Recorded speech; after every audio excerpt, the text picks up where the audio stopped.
नमस्कार, news take के Y factor में आपका स्वागत है। मैं हूं योगेश मिश्र। इस बर्फीले मौसम में आपको बहुत सावधान रहने की ज़रूरत है। ये बर्फीली हवाएं, ठंडी बारिश और कम वायुमंडलीय ताप आपके शरीर की गर्मी को कम कर सकता है। नतीजतन यह शरीर खास तौर से आपके हृदय के सिस्टम पर अनावश्यक रूप से दबाव डालता है। यही वजह है कि ऐसे मौसम में अचानक हार्ट अटैक, कार्डिक अरेस्ट और ब्रेन हैमरेज जैसी बीमारियां और दुर्घटनाएं देखने और सुनने को हमती हैं। इन बीमारियों से होने वाली मौतों की संख्या भी बढ़ जाती है। हमारा शरीर एक्सट्रीम तापमान और तापमान में तीव्र बदलाव के हिसाब से नहीं बना होता।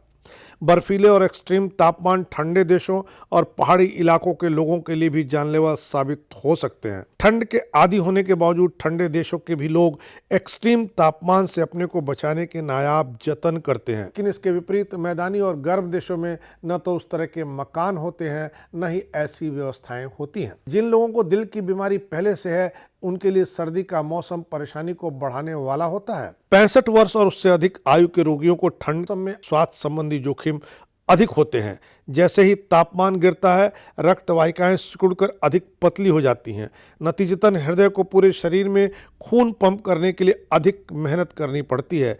इससे तेज हृदय गति, गाढ़ा रक्त और हाई बीपी हो सकता है। अध्ययन से यह पता चलता है कि सर्दियों के दौरान श्वेत रक्त कणिकाओं की संख्या बढ़ जाती है। इससे शरीर में ऑक्सीजन की मात्रा अपने आप कम होती जाती है। यह बदलाव दिल के दौरे और स्ट्रोक को न्योता देता है। चूंकि ठंडा तापमान आपके दिल पर अतिरिक्त तनाव डालता है, सो ऐसे संकेतों के बारे में जागरूक होना जरूरी है जो कार्डियोवैस्कुलर संकट को इंगित कर सकते हैं। क्या आपको मतली, चक्कर आना या सांस की तकलीफ महसूस हो रही है?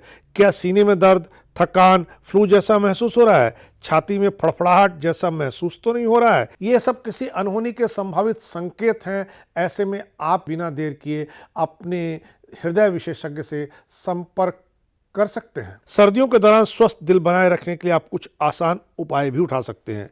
लेयरिंग करें, यानी कपड़ों को परतों के रूप में पहनें। स्कार्फ, मोजे, जैकेट और कंबल सहित गर्म कपड़े बेहतर इंसुलेशन को बढ़ावा देते हैं। अगर आप घर से बाहर हैं तो नमी और पानी प्रतिरोधी कपड़े चुनें। अपने तापमान को अंदर से बाहर बढ़ाने के लिए गर्म तथा हार्ट के लिए मुफीद खाद्य पदार्थ और पेय का सेवन करें।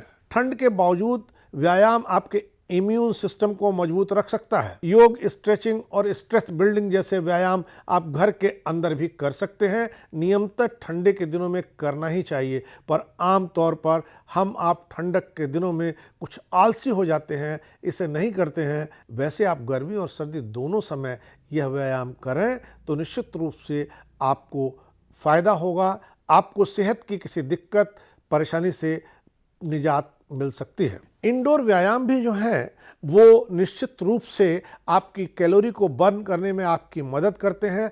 आपके शरीर की रक्त कोशिकाएं जो सिकुड़ गई रहती हैं, उनमें थोड़ा सा फैलाव आता है। आपका शरीर तापमान के फ्लक्चुएशन से निपटने के लिए तैयार रहता है। आपको निश्चित तौर से इंडोर व्यायाम ही नहीं चाहिए। ठंडक का बहाना बना करके आराम से आलस में नहीं पड़े रहना चाहिए। अगर आप ऐसा करते हैं तो निश्चित रूप से अपने दिल की सेहत को ठीक रखेंगे। इस बार इतना ही। अगली बार फिर मिलेंगे किसी नए सवाल पर नए ढंग से बात करने के लिए। तब तक के लिए नमस्कार।